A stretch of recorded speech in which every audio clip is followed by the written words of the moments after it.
The text message arrived at 3:47 p.m. on a Tuesday. Family group chat. 17 members. My mother's announcement. Family dinner this Saturday at 6 p.m. Everyone please come. We have exciting news about Jessica's promotion. Jessica. My older sister. The golden child. The one who did everything right. I stared at my phone in the back of an Uber heading to a board meeting. My assistant had scheduled it weeks ago. Couldn't miss it. I typed back, can't make it. Work commitment. The responses came immediately. Jessica, of course you can't. What could possibly be more important than family? Mom, Sarah, this is Jessica's big moment. Surely your little job can wait. My brother Derek, I'm rearranging my entire schedule. You can't do the same. Dad, very disappointed in you, Sarah. I put my phone in my bag. I'd learned years ago that explaining was pointless. They'd made up their minds about me a long time ago. The Saturday dinner happened without me. I spent that evening reviewing Q3 projections with my CFO. LifeBridge Systems was about to close our Series D funding round. $340 million. Valuation climbing to $1.8 billion. We were 3 months from launching our breakthrough cardiac monitoring system that would revolutionize post-surgical care. But my family didn't know any of that. To them, I worked in healthcare tech. Whatever that meant. It started when I was 23. Fresh out of MIT with degrees in biomedical engineering and computer science. I'd been recruited by 6 companies. Offers ranging from $180,000 to $240,000. Instead, I chose a small medical device startup in San Francisco. Salary, $75,000. Equity, 2%. My family was horrified. You're throwing away your education, Dad said at Sunday dinner. He was a regional sales manager for a pharmaceutical company. Made $140,000 a year. Thought. Respectable. Safe. MIT graduates don't work at startups, Mom added. She taught high school chemistry. Between them they made about $210,000. They owned their home. Had retirement accounts. Did everything by the book. Jessica had graduated from Penn State 2 years earlier with a business degree. She'd landed a job as an associate product manager at a mid-sized medical supply distributor. Started at $68,000. By the time I graduated, she was making $82,000 as a senior associate. Your sister has benefits, Mom reminded me constantly. Health insurance. 401k matching. Paid time off. What do you have? I had equity in a company no one had heard of. Stock options that might be worthless. 16-hour days in a warehouse converted into office space. Ramen for dinner 4 nights a week. But I believed in what we were building. Dr. Chen, our founder, had lost his wife to a postoperative complication that should have been detected earlier. He'd spent 8 years developing a wireless monitoring system that could predict cardiac events before they became critical. The technology was brilliant. The execution was chaotic. But we were onto something real. 3 years later, that startup was acquired by a larger medical device company for $180 million. My 2% became $3.6 million after taxes. I was 26 years old. I didn't tell my family about the acquisition. They knew I'd changed jobs, but assumed it was just another lateral move in my unstable career path. Jessica had just been promoted to product manager. Salary, $95,000. Mom threw her a party. Invited 37 relatives. I used my acquisition money to start LifeBridge Systems with 2 former colleagues. We'd identified a massive gap in remote patient monitoring. Hospitals were losing patients to preventable complications because continuous monitoring ended when patients went home. We built an AI-powered system that could detect subtle changes in cardiac rhythm, blood pressure, and oxygen levels. Our algorithms could predict heart attacks, strokes, and pulmonary embolisms an average of 47 hours before traditional symptoms appeared. We started in my apartment. 3 founders, sleeping 4 hours a night, living on pizza and ambition. 2 years later we had FDA approval for our first device. 4 years later we had contracts with 147 hospitals across 18 states. 6 years later we had 412 employees, $180 million in annual revenue, and venture capital firms fighting to invest in our Series D round. But at family dinners when someone asked what I did, I said, I work in healthcare tech. And my family nodded politely and changed the subject to something more interesting. Like Derek's new title as operations manager at a logistics company. Or Jessica's latest achievement, senior product manager. Salary, $118,000. The dinner I missed turned out to be exactly what I expected. My cousin Rachel sent me photos afterward. Jessica standing in my parents' living room, holding a champagne glass, making an announcement. She'd been promoted to Director of Product Strategy. Salary, $142,000. First time anyone in our immediate family had broken $140,000. We're so proud of you, Mom said in the photo, arm around Jessica's shoulders. Dad raised his glass. To our successful daughter. Derek posted on Instagram, sister crushing it in the corporate world. Some of us are out here making it happen. The caption felt pointed. I liked the post and moved on. 3 weeks later, another family dinner. This time I could attend. Sunday at 5 p.m. I arrived 15 minutes late because a crisis call with our lead investor ran long. We were finalizing terms for the Series D. I'd spent 90 minutes on Zoom negotiating valuation. I walked into my parents' house wearing jeans and a sweater. Jessica was in business casual. Blazer. Pressed pants. She looked like she'd come from the office, even though it was Sunday. Nice of you to show up, she said when I walked into the kitchen. Traffic was bad, I lied. From where? Don't you work from home? I had a meeting. On Sunday. She raised her eyebrows.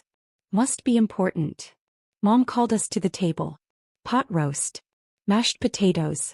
The same meal she'd been making for 23 years. We sat.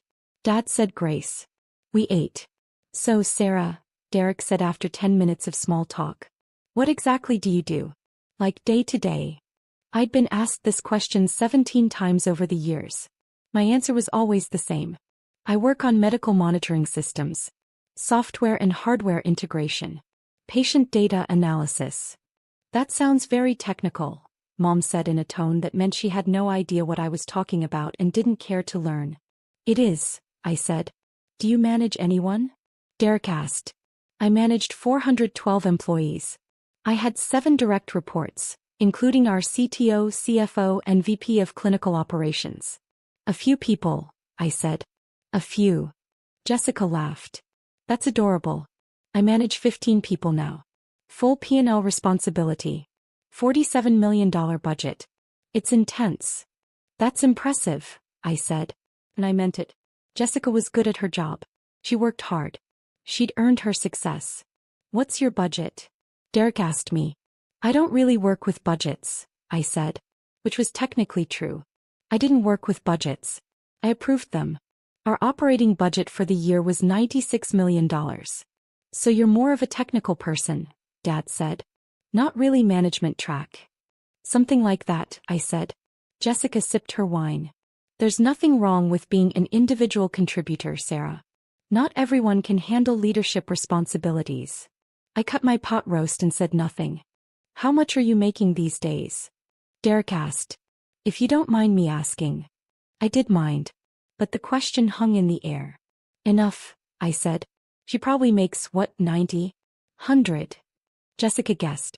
Tech jobs pay well, but without management responsibility, there's a ceiling. I'm comfortable, I said. My salary was $285,000. Plus equity. Plus bonuses. My net worth was approximately $47 million between my acquisition windfall, my LifeBridge equity, and investments. But they didn't ask for details. And I didn't offer them. Well, I'm just proud that someone in this family finally broke into 6 figures, Mom said, beaming at Jessica. Your father and I never managed that, even with both our salaries combined. It's a huge milestone, Dad agreed. Director level at 32. That's exceptional.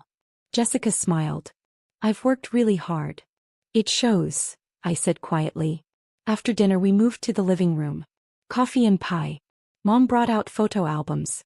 Pictures of Jessica's college graduation. Her first apartment. Her promotion celebration last month. Do you have any pictures from work, Sarah? Mom asked. What's your office like? It's nice, I said. Pretty standard tech office. Open floor plan? Derek asked. I've heard tech companies do that. Sounds distracting. We have a mix, I said. Private offices for senior people. Collaborative spaces for teams. Do you have your own office? Jessica asked. I do. That's surprising for someone without direct reports, she said. Must be nice. I had a corner office on the 8th floor of our building in downtown San Francisco. Floor-to-ceiling windows. View of the bay. My name on the door. And on the building directory, Sarah Chin, CEO and co-founder. But they didn't ask. And I didn't tell them. The invitation arrived 6 weeks later. Medical Technology Innovation Summit. Boston Convention Center. March 15th to 17th. 3 days of keynotes, panels, and networking. The premier event for healthcare technology executives. My assistant forwarded it to me. You're scheduled for the opening keynote on March 16th at 9 a.m. They're expecting 2,000 attendees. I'd spoken at MCAS twice before. Once as a panelist 4 years ago. Once as a keynote 3 years ago. This year they wanted me to deliver the opening address for the entire conference. The theme, Revolutionizing Patient Care Through Predictive Technology. My speech was already written. 45 minutes on how LifeBridge systems had reduced postoperative mortality rates by 34% in hospitals using our monitoring systems. How our AI had saved 2,847 lives in the past 18 months. How we were expanding into home care, rehabilitation facilities, and nursing homes. I confirmed my attendance. 2 weeks before the conference, another family group chat message. Jessica, guess what?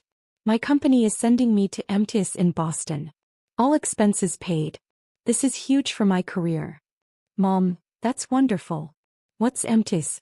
Jessica, Medical Technology Innovation Summit.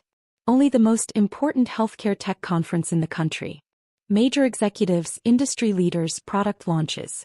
I'm going as part of our business development team to explore new vendor partnerships. Derek, fancy. Will you meet anyone famous? Jessica, probably. Last year the keynote speaker was from Medtronic. This year I heard it's someone from a billion-dollar startup. These people are on another level. My phone buzzed in my hand. I stared at the messages. Jessica was going to MTIS. She'd be in the audience. For my keynote. I could have told her right then. Could have said, that's my conference. I'm speaking there. Instead I typed, have fun. Sounds like a great opportunity. Jessica, thanks. At least someone in this family is happy for me. Sarah didn't even respond. I looked at my previous message. Sent 3 seconds earlier. I put my phone down and went back to work. March 16th arrived cold and gray. I flew into Boston the night before. Stayed at the conference hotel. The Westin waterfront. My room was on the 18th floor. Harbor view. The conference organizers had sent a gift basket. Chocolate. Wine. A handwritten note. Thank you for inspiring our industry. I ordered room service and reviewed my presentation one last time. 2,000 people. Including my sister. I thought about texting her. Meeting for coffee. Explaining before she found out in front of everyone. But something stopped me. Maybe it was the years of healthcare tech isn't real comments. Maybe it was the constant comparison to her real career. Maybe it was the assumption that I was a mid-level technical worker with no management experience and a salary cap of $100,000. Or maybe I was just tired of explaining myself to people who had already decided who I was. I went to sleep at 11 p.m. Woke at 6 a.m. Shower. Hair. Makeup. I put on a navy suit. Expensive. Tailored. The kind you wear when you're about to walk on stage in front of 2,000 people and tell them how your company is changing medicine. At 7:30 a.m. I went downstairs to the conference level. The main ballroom was massive. Rows of chairs stretching back into shadows. A stage with a 20-foot screen. Cameras. Lighting rigs. The setup crew was doing final checks. Miss Chin. The conference director rushed over. We're so excited. Your prep room is ready. Can we get you anything? Water. I'm fine, I said. We'll start seating at 8:15. Your introduction begins at 8:58. You'll take the stage at 9 o'clock. Sound good? Perfect. I went to the prep room. Private space backstage. Leather couch. Coffee station. A TV monitor showing the ballroom as it filled. At 8:20 people started entering. Hundreds of them. Conference badges hanging from lanyards. Suits and business casual. They took their seats. Chatted. Checked their phones. At 8:35 I saw her. Row 7. Seat 12. Jessica. Wearing a burgundy dress and blazer. Hair perfectly styled. She was with 4 colleagues. All wearing matching company badges. He was laughing. Animated. Excited to be there. She had no idea. My assistant knocked on the door. 5 minutes, Ms. Chin. I stood. Smoothed my suit. Checked my reflection one last time. The conference director appeared. Ready. Ready. He walked me to the side stage entrance. The lights were dimming in the ballroom. The screen behind the stage showed the MTS logo. A voice came through the speakers. Good morning and welcome to the Medical Technology Innovation Summit. We have an incredible program lined up for you over the next 3 days. To open our conference, we're honored to welcome a leader who has fundamentally transformed how hospitals monitor and protect their patients. I watched the screen from backstage. My photo appeared. Professional headshot. Below it, Sarah Chin, CEO and co-founder LifeBridge Systems. After earning dual degrees from MIT in biomedical engineering and computer science, Sarah Chin co-founded LifeBridge Systems 7 years ago with a revolutionary vision. What if we could predict medical emergencies before they happened?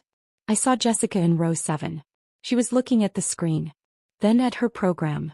Then back at the screen. Today, LifeBridge Systems' predictive monitoring technology is used in 147 hospitals across 18 states. Their AI-powered systems have saved an estimated 2,847 lives by detecting cardiac events, strokes and pulmonary complications an average of 47 hours before traditional symptoms appear. Jessica's mouth was open. She turned to the colleague next to her. Pointed at the screen. Pointed at her program. Last month, LifeBridge Systems closed their Series D funding round with a valuation of $1.8 billion. Under Sarah's leadership, the company has grown to over 400 employees and $180 million in annual revenue. She's been named to Forbes 30 Under 30 Fortune's Most Innovative Leaders and the Healthcare Technology Excellence Award. The colleague Jessica was talking to pulled out their phone. Started typing. Probably Googling my name. Please join me in welcoming to the stage Sarah Chin, CEO of LifeBridge Systems. The applause started. I walked out. The lights were bright. The audience was a mass of faces. The camera flashes made it hard to see individual people. But I could see row 7. Jessica was standing. Everyone was standing. 2,000 people on their feet. Applauding. Jessica's face was white. Absolutely colorless. Her mouth was still open. Her hands were frozen mid-clap. I reached the podium. The applause continued. 30 seconds. 45 seconds. I smiled. Nodded. Raised my hand in a small wave. Finally the room settled. People sat. I looked at row 7. Jessica sat slowly. Mechanically. Like someone had pushed her down. I began my speech. 7 years ago my co-founders and I were sitting in my apartment in San Francisco, eating our 4th pizza of the week, talking about a problem that kept us up at night. I spoke for 43 minutes. I told them about Dr. Chin losing his wife. About the preventable complications that kill 7,000 Americans every year. About the wireless sensors we developed that could detect microchanges in heart rhythm. About the machine learning algorithms that could analyze 10,000 data points per second and identify patterns invisible to human doctors. I showed them data. Graphs. Statistics. Hospitals using LifeBridge Systems saw postoperative mortality drop by 34%. Readmission rates fell by 28%. Patient satisfaction scores increased by 41%. I told them about Maria Rodriguez, a 67-year-old grandmother in Phoenix who'd had routine gallbladder surgery. Our system detected an irregular heartbeat 41 hours before she would have had a massive stroke. The hospital intervened. She went home 3 days later and got to meet her first great-grandchild. I told them about James Patterson, a 54-year-old high school teacher in Michigan who'd had knee replacement surgery. Our system caught a developing pulmonary embolism 38 hours early. Treatment was simple. The alternative would have been fatal. 2,847 stories like that. 2,847 lives. The audience was silent. Listening. I wrapped up my speech with our vision for the future. Expanding into home care, rehabilitation facilities, nursing homes. Bringing this technology to patients everywhere, not just in hospitals. We started LifeBridge Systems because we believed one simple thing. Technology should serve humanity. Data should save lives. And innovation should be measured not in dollars, but in the number of people who get to go home to their families. I paused. Thank you. The applause was immediate. Thunderous. Everyone stood again. I looked at row 7. Jessica was standing. But she wasn't clapping. She was just staring at me. Her colleagues were clapping. Enthusiastically. The woman next to her leaned over and said something. Jessica nodded but didn't respond. The conference director returned to the stage. Thank you, Sarah. We have time for a few questions. Hands shot up across the ballroom. 20 minutes of Q&A. Questions about our technology, our funding, our expansion plans, our partnership strategy. A woman in row 12 stood. Ms. Chen, your company is clearly positioned for significant growth. Are you considering an IPO? We're exploring all options, I said carefully. Our focus right now is on delivering value to patients and healthcare providers.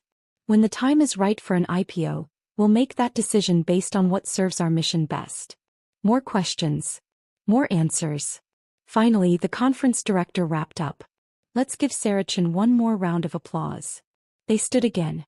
I waved, smiled, walked off stage. Backstage, the conference director was beaming. That was incredible. Absolutely incredible. We're already getting tweets about it. You're trending on healthcare tech Twitter. Glad it went well, I said. The networking reception is at 11. We'd love to have you there. And we're doing press interviews at 2 if you're available. I'll be at both, I said. My assistant appeared with my phone. 17 messages. 3 from my CFO about the press coverage. 2 from our VP of Communications about interview requests. 5 from investors and board members congratulating me. And 7 from my family group chat. I opened the group chat. Derek, Sarah? Derek, you're the CEO of a billion-dollar company? Mom, Sarah, is this true? Are you really the person who just spoke? Dad, we had no idea. Derek, Jessica just sent me a video. That's definitely you on stage. Mom, why didn't you tell us? Derek, this is insane. You've been sitting at our dinners letting us talk about our jobs like, wow. There were no messages from Jessica. I put my phone away. The networking reception was in the main exhibition hall. Hundreds of people. Vendor booths. Cocktail tables. I was immediately surrounded by executives, investors, and journalists.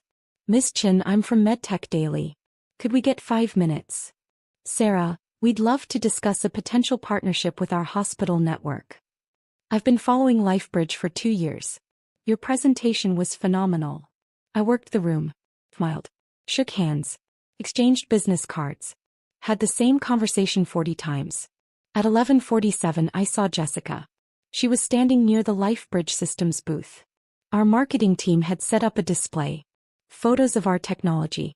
Monitors showing our interface. Testimonials from hospital administrators. She was reading one of the testimonials. I walked over. Hi, Jessica. She turned. Her face was still pale. Sarah. Her voice was flat. So, this is what you do? Yes. You're the CEO of a billion-dollar company. $1.8 billion, I said. At last valuation. She blinked. And you never mentioned this. Not once. Not at any family dinner. Not when Mom asked about your job. Not when Derek asked about your budget. I did mention it, I said calmly. I told you I work in healthcare tech. You said you work in healthcare tech. Not that you run a healthcare tech company. Not that you're. She gestured at the booth. At the conference. At everything. This. You never asked, I said. Her face flushed. I never asked. Sarah, we talked about careers constantly. You sat there at dinners while we discussed our jobs. While I talked about managing 15 people and my $142,000 salary and my... She stopped. You let us think you were some mid-level technical worker. I never said that. You never corrected us. People were starting to look. I lowered my voice. Jessica, every time I tried to talk about my work, you changed the subject. Every time someone asked what I did, you answered for me. Healthcare tech, in that dismissive tone. Like it wasn't a real job. Because I didn't know. Her voice broke. If you'd just told us. Would you have believed me? I asked quietly. If I'd said, I'm the CEO of a company worth $1.8 billion, would you have believed me? Or would you have thought I was exaggerating? Delusional? Trying to one-up your director promotion? She opened her mouth. Closed it. I didn't tell you, I said, because I didn't need you to know. My work speaks for itself. My company succeeds or fails based on what we build, not on whether my family understands what I do. That's not fair, she whispered. We're your family. You're right, I said. You are. And I love you. But you spent 7 years assuming the worst about my career without ever asking for details.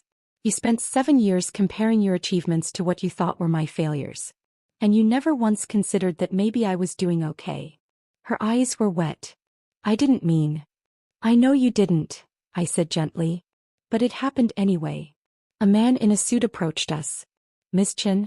I'm from Johnson & Johnson. We'd love to discuss a potential acquisition conversation.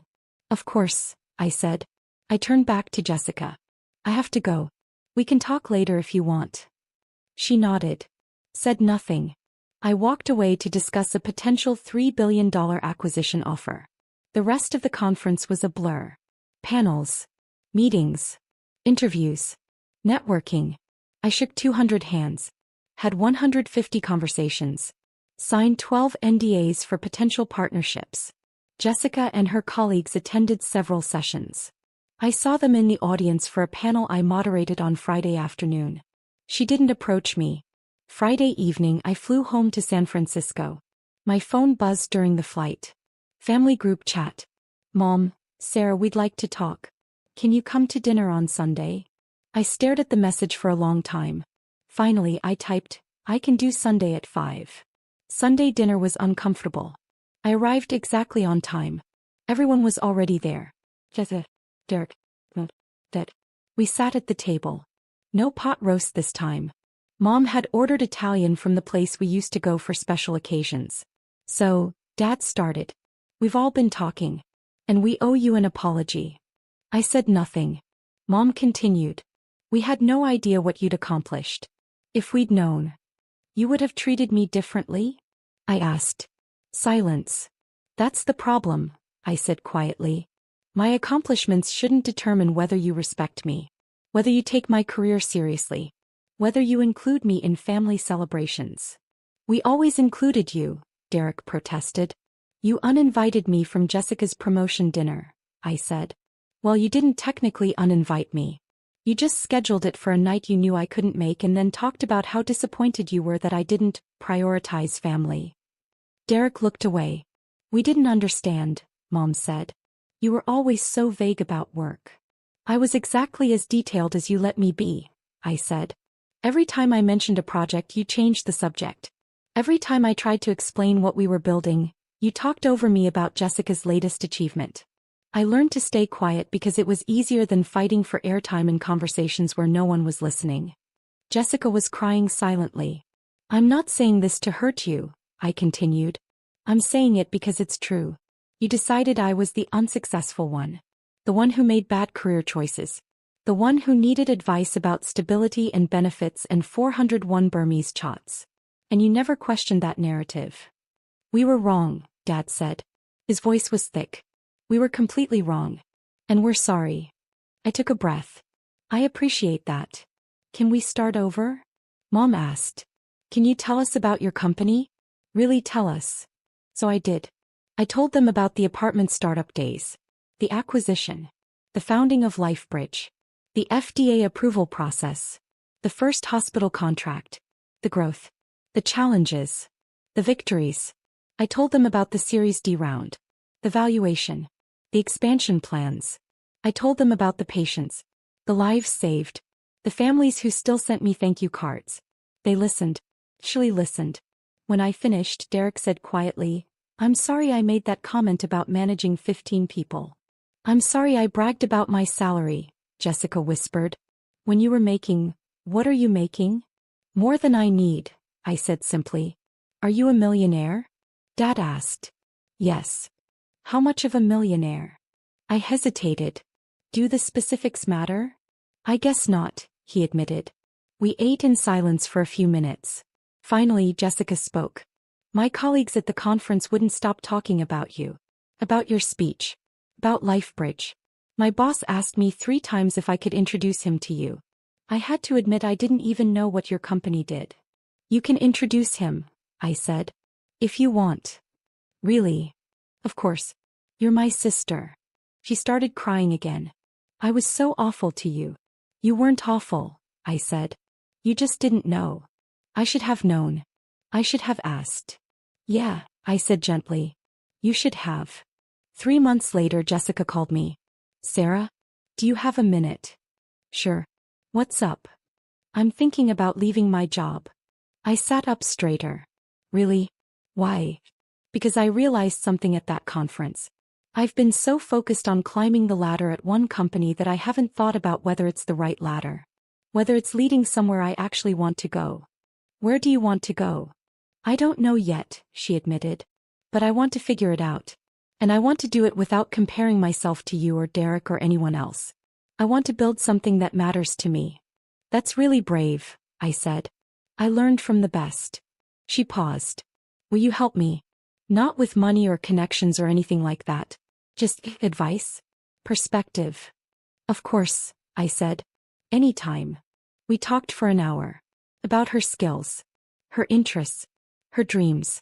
Things we'd never discussed before because we'd been too busy comparing instead of connecting.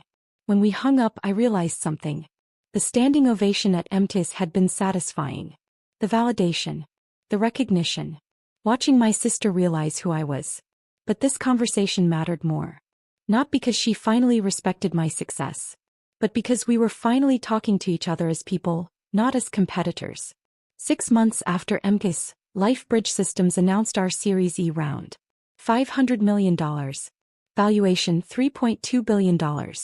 The press release went out on a Tuesday morning. Within an hour my phone buzzed. Family group chat. Mom, we saw the news. Congratulations. Dad, so proud of you, honey. Derek, holiest asterisk T Sarah. $3.2 billion. And then Jessica, not surprised at all. You're amazing. Red heart. I smiled and replied, thanks everyone. Excited for what's next. Because that was the thing about success. It wasn't about the validation. It wasn't about proving people wrong.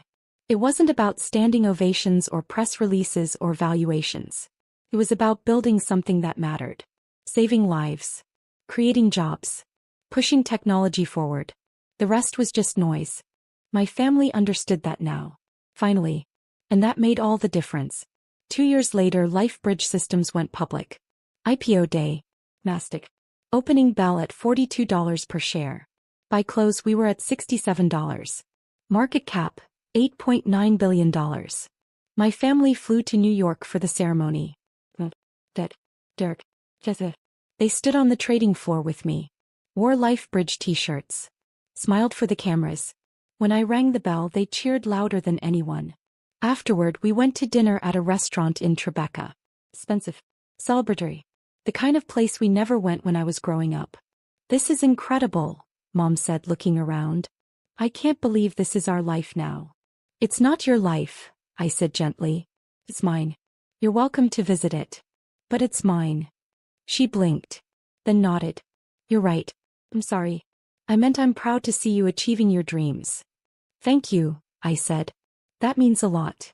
Jessica raised her glass.